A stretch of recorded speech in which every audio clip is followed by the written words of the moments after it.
All right, get ready, because today we're taking a deep dive into something pretty fascinating, a little spooky even, the afterlife.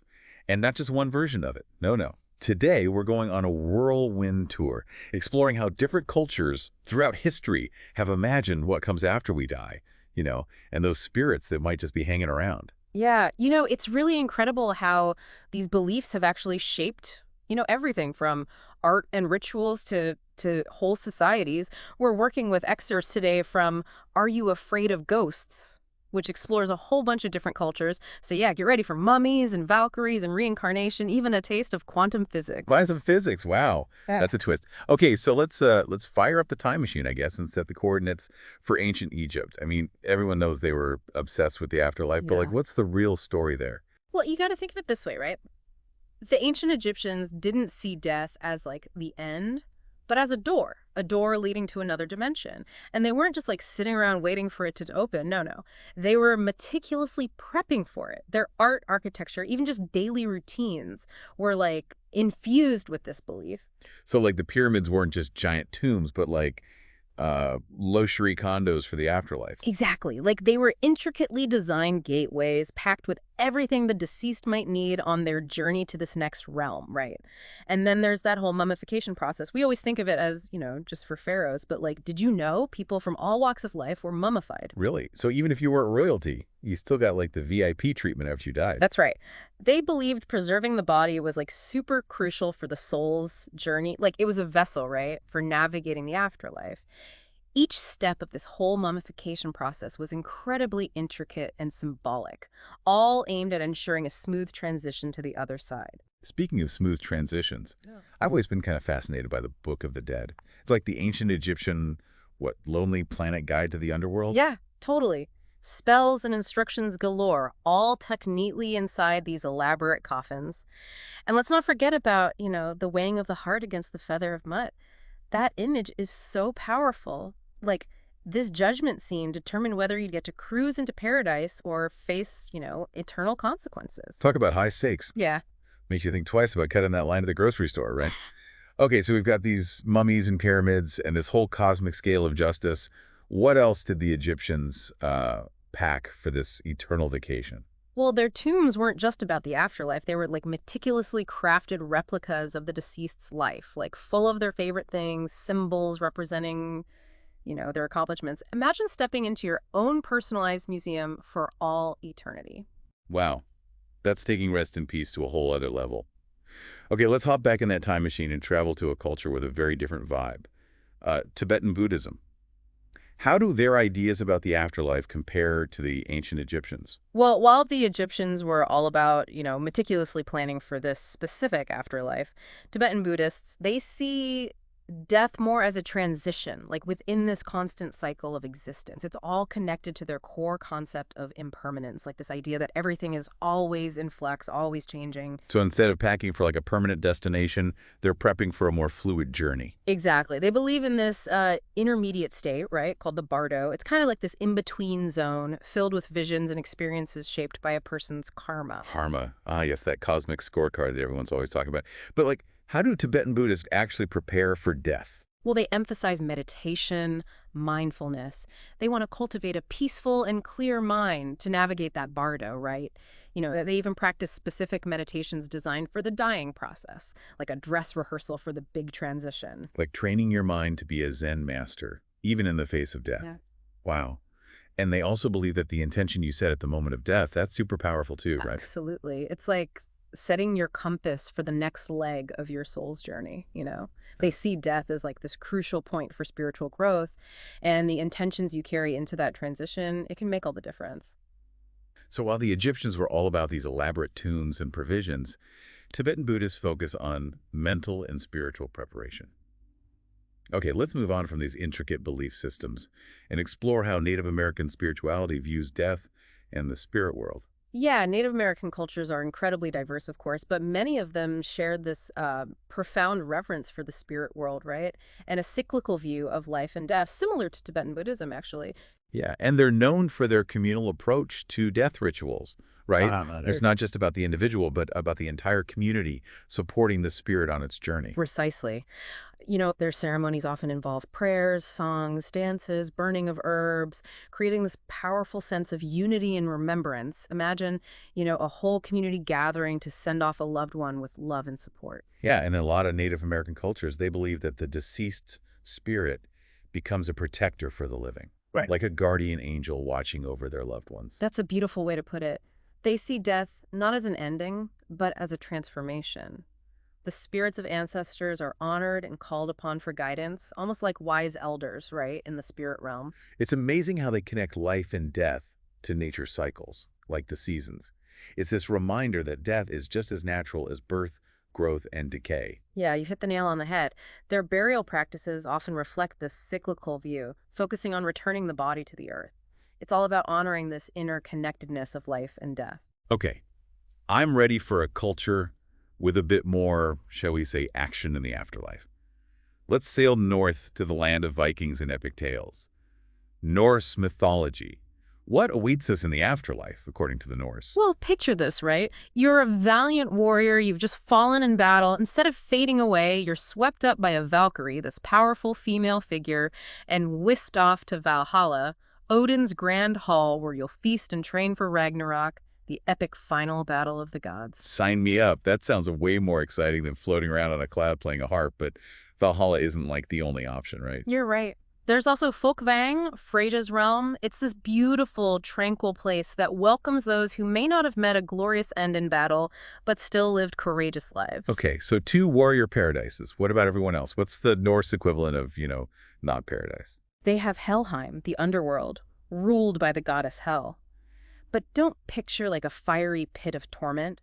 It's more like this shadowy, quiet place for those who died of old age or sickness. And it's also important to remember Niflheim, right? This realm of primordial ice and mist where creation itself began. Sounds like the Norse afterlife really had something for everyone.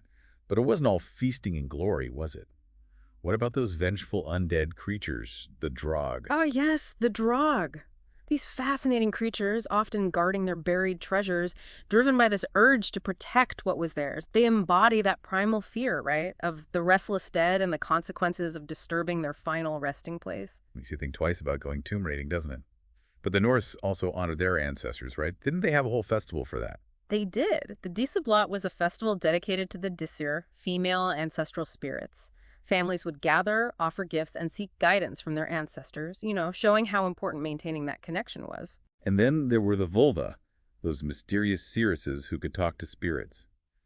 It's like having a spiritual hotline to the other side. Yeah, the Volva held a very special place in Norse society. They were guides, interpreters of prophecies, and could bridge that gap, right, between the living and the dead. Imagine being able to tap into that kind of wisdom. It's fascinating how many cultures have those figures who can communicate with the spirit world. Okay, time to stretch our legs and journey to a culture with a completely different approach to the afterlife. Hinduism. They're all about reincarnation, right? Exactly. Hinduism believes in the Atman, the eternal soul, which keeps getting reborn into new lives based on karma. That's the law of cause and effect. Imagine it like a cosmic game where your actions in this life determine your starting position in the next. So every choice you make is like leveling up or down for your next life. That definitely adds a new dimension to living your best life. Absolutely. It's a journey of learning and spiritual growth, with the ultimate goal of breaking free from this cycle of reincarnation, which they call samsara, and achieving liberation. So it's not about punishment or reward, but about the soul's evolution. And the forms you can be reborn into, they're incredibly diverse, aren't they? Oh, yeah. You could come back as anything, a tiny insect, a powerful animal, or even another human being. Hinduism really emphasizes that interconnectedness, right, of all beings and the spark of divinity within each one. It's all part of this grand cosmic tapestry. Okay, after that mind-bending journey through reincarnation, I'm ready for something a bit more, shall we say, festive. Let's head south to Mexico for the Day of the Dead. Ah, the Day of the Dead. It's this vibrant celebration that really flips the script on how we view death. It's not about mourning, but about joyfully welcoming back the spirits of loved ones and celebrating their lives. It's a beautiful way to remember those who have passed. And the tradition of building ofrendas, those colorful altars filled with offerings, it's so heartwarming. It's like setting a place at the table for your ancestors. Oh yeah, those ofrendas are overflowing with photos, food, flowers, personal items. It's all designed to entice the spirits back home for a visit. And those food offerings, especially pan de muerto, that bread of the dead, are meant to nourish the spirits during their journey. Imagine, the aroma of fresh baked bread filling the air as families gather to welcome back their loved ones. I've always been captivated by the vibrant atmosphere of the Day of the Dead. Cemeteries decorated with bright orange marigolds, music, dancing, and people dressed as skeletons. It's a powerful reminder that death is a natural part of life, not something to be feared. And then there's La Katrina, that iconic female skeleton dressed to the nines. She embodies this idea that death is an equalizer. It touches everyone regardless of wealth or status. It's a powerful message, and it makes the Day of the Dead even more profound. Okay, so we've explored how different cultures approach death and the afterlife, from those elaborate preparations to joyful celebrations. What common threads are you noticing here? Well, one thing that keeps popping up is this importance of honoring the dead, nurturing that connection to the spirit world. Whether it's ancestor worship, rituals, offerings, or the belief that the deceased can influence our lives, it seems like we humans have this innate desire to stay connected, even across that veil of death. And even though the specifics vary so wildly, there's this universal fascination with what lies beyond this life. Okay, before we wrap up this part of our deep dives, let's explore one more culture that's known for its scoopy tales and supernatural beings. Japan. Oh, yeah. Japanese folklore is like this treasure chest overflowing with creatures and spirits. From the mischievous yokai to the vengeful onryo, just imagine a world where spirits roam freely, sometimes playing tricks, sometimes seeking justice. The yokai are so diverse. You've got everything like tricksters and guardians to those helpful household spirits. I love how they're often connected to nature, like embodied spirits of trees, rivers, and mountains. And then there are the obake. These are spirits tethered to specific places, often with unfinished business or a thirst for revenge. Ever heard of the Yotsuya Kaidan? The story of this woman betrayed and murdered whose spirit returns to seek vengeance. Okay, now that one sends chills down my spine. It's both terrifying and fascinating how these stories tap into our primal fears of the unknown and the restless dead. But those stories, they go deeper than just scares. Yeah. Japanese ghost stories often explore themes of darkness and shadows. They represent this unseen world that's lurking just beneath the surface of our own. It's like they're reminding us the spirit world is always present, woven into the fabric of our reality. And the impact of these stories on Japanese culture is huge. They've inspired art, literature, theater, even modern movies and video games. Those themes of yurei, restless spirits, and the power of the supernatural, they're everywhere. This has been an incredible whirlwind tour through these cultural beliefs about the afterlife. We've gone from mummies to reincarnation to vengeful spirits, and it's only just the beginning. We've only scratched the surface. In part 2, we'll explore even more fascinating concepts, from near-death experiences to quantum theories about consciousness. Get ready to dive even deeper into the mysteries of the afterlife. Welcome back, fellow afterlife explorers. Last time we time-traveled through ancient Egypt, chilled with Tibetan Buddhists, and even braved the realm of Norse mythology. Yeah, we journeyed through this whirlwind of beliefs about death, from, meticulous preparations for this grand afterlife to that cyclical dance of reincarnation. My head is still spinning from all those fascinating rituals and otherworldly beings, but I'm ready for more.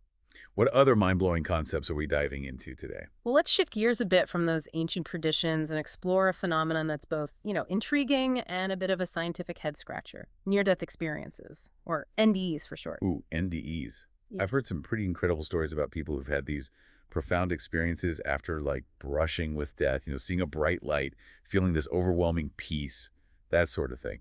Exactly. It's like peeking behind the curtain of reality for a moment. And while the specifics, they vary, many NDEs actually share some common elements. Out-of-body experiences, a sensation of moving through a tunnel, encountering a being of light, vivid life reviews, and those intense feelings of love and peace that you mentioned. It sounds almost like getting a sneak preview of the afterlife. But I know there's a lot of debate about what NDEs actually are. Is it science? Is it spiritual? That's the million-dollar question. Some scientists believe they're hallucinations, right? Caused by the brain under extreme stress, like some kind of biological survival mechanism kicking in. But others, they propose that they could be evidence of consciousness existing independently of the body, like a soul detaching, for a bit. Okay, now that's where it gets really mind-boggling. But regardless of the explanation, NDEs seem to have this powerful impact on people's lives, don't they? Absolutely. People often report this profound shift in perspective. Imagine, right, coming back from such an experience with like a diminished fear of death, a heightened sense of purpose, overflowing compassion for others. It's like getting a cosmic wake-up call. It makes you wonder if these experiences, regardless of where they come from, are trying to teach us something about the nature of life and death. Okay, let's move on to another way people try to connect with this unseen world: mediumship and channeling. Yeah. Mediums act as bridges between the living and the deceased, while channelers typically connect with, like, spiritual guides or entities. They claim to communicate with these beings through various techniques, right? Like those classic Hollywood seances with people holding hands around a table and objects like flying across the room. Well, it's not always that dramatic. Some mediums use techniques like trance states, where they allow a spirit to kind of speak through them, or automatic writing, where they let their hand be guided to write messages.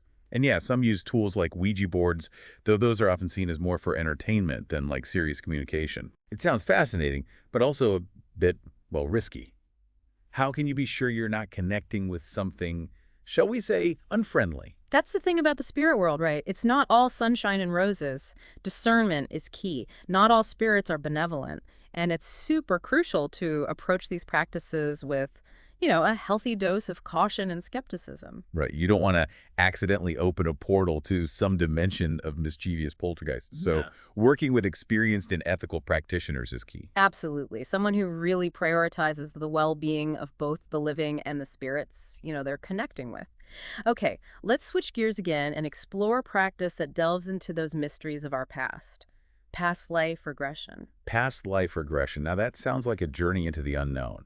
What exactly is the idea behind it? Imagine being able to access memories from previous lives. Past life regression, typically done through hypnosis, aims to do just that. Wow, so it's like hitting the rewind button on your soul's journey. Yeah. But why would someone want to explore their past lives? The reasons vary. Some people, they seek to understand like recurring patterns in their current life, those stubborn habits or fears that just seem to come out of nowhere. Others hope to heal past traumas, that might be echoing into their present. And some are just, curious about the grand tapestry of their soul's experiences throughout time. It's a fascinating concept. Mm. But is there any way to actually prove that these memories are real and not just, well, products of the imagination? That's where things get tricky. Past life regression, it's highly controversial. Some researchers claim to have documented cases where people recalled specific details that were later verified, while others argue that it's all just the power of suggestion or, the brain creating these elaborate narratives. It sounds like a mystery worthy of its own deep dive. Yeah. Okay, this episode is really pushing the boundaries of what I thought was possible, and now we're entering the realm of quantum physics. How on earth does that tie into our exploration of the afterlife? It might seem like a giant leap, but some researchers believe that those mind-bending principles of quantum physics, which govern the subatomic world, right, might offer some clues to understanding paranormal phenomena. Wait, so the same science that explains how atoms behave could also shed light on ghosts and psychic abilities? It's definitely a fringe area of research, but there are some intriguing connections.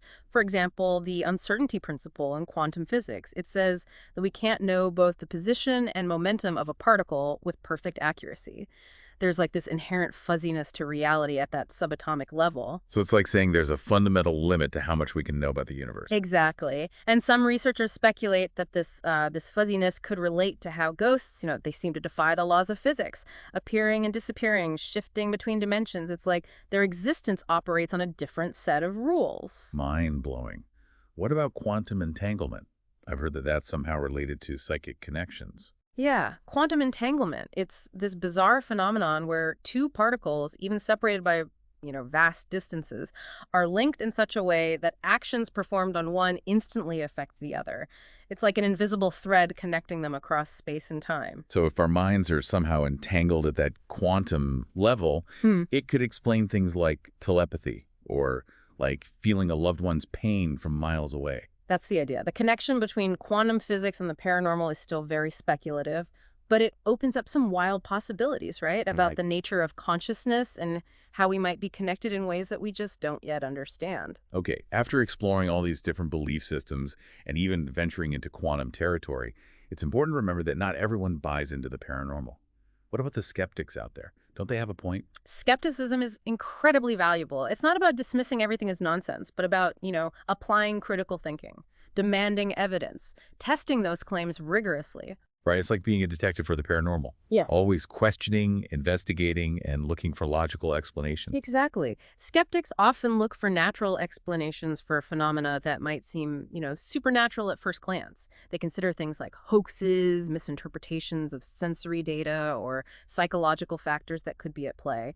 And they emphasize, controlled experiments, careful documentation to rule out those alternative explanations. So it's not about shutting down the conversation, but about raising the bar for evidence and making sure that our understanding of the paranormal is based on something more than just belief or wishful thinking. Precisely.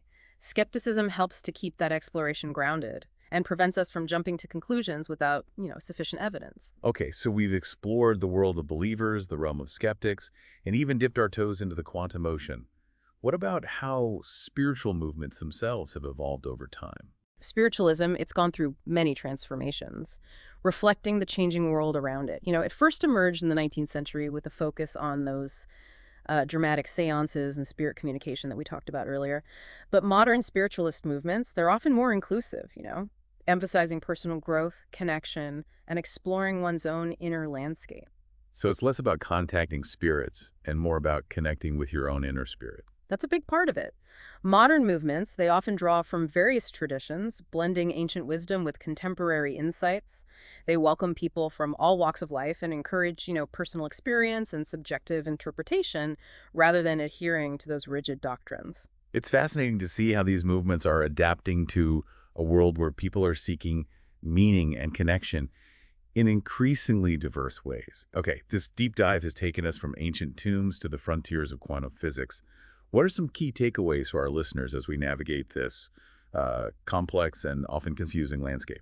Well, one thing that really stands out is this sheer diversity, right, of human beliefs about what happens after death. There's no one-size-fits-all answer.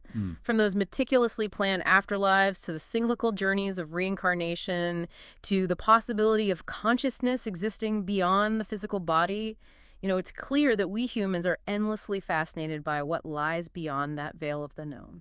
And it's amazing how those beliefs are expressed through such a rich tapestry of rituals and art and storytelling and even scientific inquiry. Another crucial takeaway is that importance of approaching the paranormal with both, an open mind and a critical eye. Whether you're a believer or a skeptic, examining the evidence, considering alternative explanations, and questioning your own assumptions, that's all essential. It's about embracing the mystery while staying grounded in, reason and critical thinking. And also important to remember that experiences in the paranormal realm, they're often deeply personal. And people could have different interpretations of, what they encounter. Absolutely.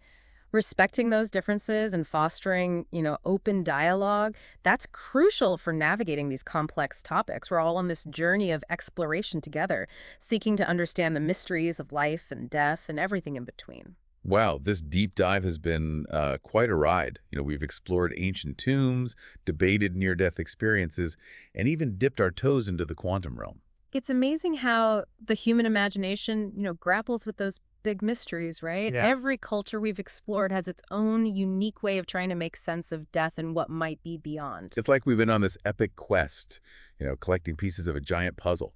But now I'm wondering, what's the bigger picture? What does it all mean for us? The living, breathing, very much alive people navigating this thing called life. That's the golden question, isn't it? I think one of the most powerful takeaways from all of this is this universality of this human need to connect with something bigger than ourselves. Whether it's honoring our ancestors, seeking guidance from the spirit world, pondering those mysteries of consciousness, we're all, searching for meaning and purpose. Yeah, and all those diverse beliefs that we've explored, they offer this fascinating lens, right, for examining our own values. It's like holding up a mirror to our own assumptions about life and death. Exactly. Think about the ancient Egyptians for a second. Their meticulous preparation for the afterlife, it can inspire us to live more intentionally. Focus on what truly matters, right? Make choices that align with our deepest values. And the Tibetan Buddhists, with their focus on that bardo, they remind us to cultivate mindfulness and compassion, not just for ourselves, but for all beings. It's this powerful reminder to live in the present moment and appreciate the preciousness of life. Absolutely. Even the Day of the Dead, it teaches us to celebrate life and cherish the memory of those we've lost without being consumed by fear or sorrow. It's such a beautiful way to honor that whole cycle of life and death. Yeah, it really is.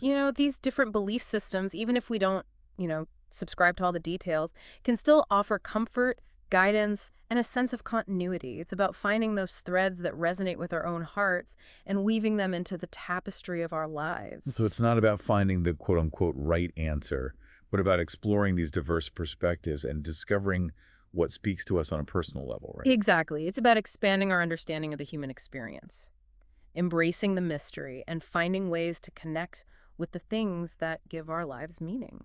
This deep dive has definitely left me with more questions than answers, but in like the best way possible. It sparked a sense of curiosity and wonder that I really want to keep exploring. And that's the beauty of it all, right? Yeah. This journey of exploration, it never truly ends. There are always more stories to uncover, more beliefs to examine, more mysteries to ponder. So where do we go from here? What's the next step on this path of, exploring the afterlife and those mysteries of the spirit world? Well, here's a thought-provoking question for you and all of our listeners to ponder. If you could design your own afterlife, what would it look like? What experiences would you include? What values would it reflect? Wow. That's a fantastic question. It really makes you think about, what you truly believe and what you hope for beyond this life. And it's a great way to spark some meaningful conversations with friends and family, too. And who knows, maybe by imagining our own versions of the afterlife, we can gain a deeper understanding of what truly matters to us in this life. I think that's the perfect note to end on. Embracing the mystery, staying curious, and continuing to explore these fascinating and enduring questions about life, death, and everything in between. Thanks for joining us on this deep dive into the afterlife. We hope it's inspired you to keep seeking, keep questioning, and keep connecting with the things that spark your curiosity and give your life meaning.